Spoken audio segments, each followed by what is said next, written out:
సత్యం news కి స్వాగతం. ప్రేక్షకులకు నమస్కారం. నవ్వులు పోయించిన ఎమ్మెల్యే జీవి మరియు జూలకంటి స్కిట్ విజయవాడలో ఎమ్మెల్యేలు ఎమ్మెల్సీలు సాంస్కృతిక కార్యక్రమాల్లో గురువారం ప్రారంభమయ్యాయి. కార్యక్రమానికి CM Chandrababu, deputy CM Pawan Kalyan, మంత్రి లోకేష్ హాజరయ్యారు. ఈ సందర్భంగా Vinukonda MLA GV Anjaneyulu, Macherla MLA Julakanti ప్రదర్శించిన స్కిట్ అందరినీ అలరించింది. జూలకంటి తన తమ్ముడు ఇంజనీరింగ్ సీట్ ఇప్పించాలని కోరుతూ చేసిన నటన అందరినీ కడుపుబ్బా నవ్వించింది. సీఎం చంద్రబాబు, పవన్ కళ్యాణ్లు అయితే పగలబడి నవ్వారు. చాలా మంది వచ్చున్నారు సార్, పిలుస్తాను సార్. పిలు తొందరగా కార్యకర్తల్ని వెయిట్ చేయించమాక. ఎమ్మెల్యే గారు నమస్కారం సార్. ఏంటి సుబ్బారెడ్డి, బాగున్నావా? నా పేరు వెంకటరెడ్డి అన్న. సరేలే వెంకటరెడ్డి, చూసి చాలా రోజులైంది. ఏంటి ఇది పట్టుకోన్నా ముందు. అబ్బో, అంటే మా అమ్మ చెప్పింది పెద్దోళ్ళ కాడికి పోయేటప్పుడు ఏదో ఒకటి తీసుకొని పోవాలని. ఏం పర్లేదు తమ్ముడు, నువ్వు నాకు కావాల్సినోడివి. ఇంతకేంటి? ఏం లేదన్నా, ఒకసారి చూసిపోదామని వచ్చానన్నా. సరే, ఏమన్నా పని ఉంటే చెప్పు తమ్ముడు. ఏం లేదు, మా తమ్ముడు తమ్ముడు వాడు ఇంటర్మీడియట్ చదివిండి అన్న. ఓకే, ఇప్పుడు ఏం కావాలా? ఇంజనీరింగ్ సీట్ ఒకటి కావాలన్నా. ఓ, ఇంజనీరింగ్ సీట్ ఏముంది? అలాగే, ఇంతకు ర్యాంక్ ఎంత? ర్యాంక్ రాలేదు. ర్యాంక్ అంటే గీరుకుంటావరా? ర్యాంకు రాలేదన్నా. ర్యాంక్ రాలేదా? పోనీ ఇంటర్మీడియట్లో ఎన్ని మార్కులు వచ్చినాయి? ఎంత పర్సెంటేజ్? 90%, 95? కాదన్నా, అదేదో కోటా అన్న, ఏదో కోటాలో సీట్ ఇస్తారంట కదన్నా. ఏం కోట? డొనేషన్ కోటానా? డొనేషన్ ఎంత? అరే, పర్సెంటేజ్ ఎంత వచ్చింది మనోడికి తమ్ముడు? 90%? 2 సబ్జెక్టులు పోయినాయి అంటన్నా. ఏంది? అరే తమ్ముడు, 2 సబ్జెక్టులు పోయినాయి, ర్యాంక్ రాలా. ఇదిగో రూల్స్ ఒప్పుకోవు, సీట్ ఇప్పించడం కష్టం, కుదరదు. ఏమనుకోమాక అన్నా. నువ్వు అనుకుంటే అయిద్దన్నా. అనుకుంటే అయింది.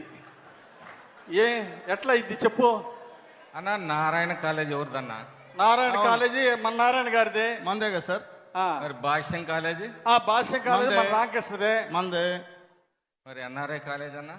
ఎన్ఆర్ఐ కూడా మన ఆడపడిదేగా. అదే మందే. అయితే ఏందిరా? విజ్ఞాన్ ఎవరిదన్నా? విజ్ఞాన్ కూడా మన ఎంపీ గారిదేగా. మరి అన్ని మన అయినప్పుడు మనోడికి మనం ఇవ్వపోతే ఎట్టన్నా? ఏదా ఒక సీటా? Correct sir, correct correct correct. అరే, చిన్న సిక్కు వచ్చిందిరా తమ్ముడు. ఇదిగో లోకేష్ గారు అసలు ఒప్పుకోరు, పూర్తి మెరిట్ అంటాడు. అర్థం చేసుకో. ఇప్పుడు టెస్ట్ ఎంటర్. ఇదిగో ఒక్క మాట, ఈసారి మళ్ళీ ఎగ్జామ్ రాయమను, ఈసారి మెరిట్లో పాస్ అవ్వమను. ర్యాంక్ ఏం లేదురా, కోరుకోవటమేరా తమ్ముడు. ర్యాంకు కొట్టమని ఈసారి బాగా చదవమని మీ వాడిని. కాదన్నా, వాడు ఒకటే మౌనంగా సతాయిస్తుండన్నా. చంద్రబాబు గారు ఏదో చెప్పింది A1 అంట కదా. ఆ గ్రూప్ కావాలా? ఆ గ్రూప్ కావాలంట. ఆర్టిఫిషియల్ ఇంటెలిజెన్సా? చెప్పవాలి. ఆర్టిఫిషియల్ ఇంటెలిజెన్స్ సార్, చెప్తా ఉన్నాను సార్. అరే అయ్యా, ఏమనుకోబాకరా. ఈ ఆర్టిఫిషియల్ ఇంటెలిజెన్స్ ఏదని ఈసారి మళ్ళీ ర్యాంక్ తెచ్చుకోమను.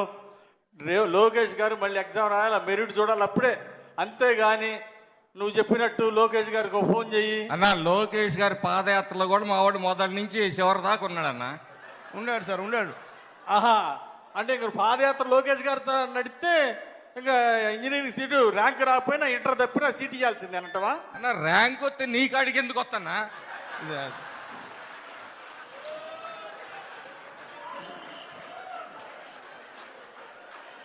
అన్నా, అరే నిజంగా అన్నా, నువ్వు నన్ను అనుమానిస్తున్నావన్నా. అనుమానం లేదు, పోవట్లేదురా స్వామి. అది అంబేద్కర్ సెంటర్ లో ఫ్లెక్సీ కట్టింది నేనన్నా మొదట నీకు. అబ్బా కరెక్ట్ తమ్ముడు, కాదన్నా నేను. అన్నా, ఇప్పుడు కూడా నువ్వు అనుమానిస్తున్నావు నన్ను. నేను అనుమానిట్లేదు తమ్ముడు.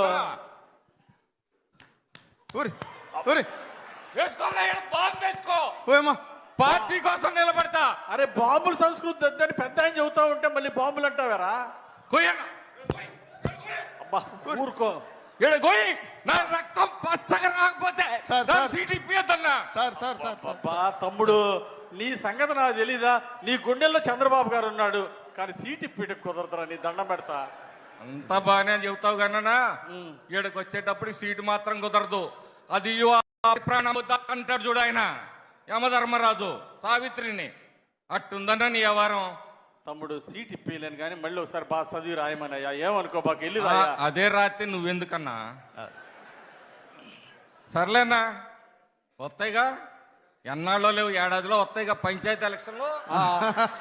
కరెక్ట్ మళ్ళీ మమ్మల్ని ఎత్తుక్కుంటా ఖచ్చితంగా అప్పుడు చూసుకుందాం లేనా లెక్క.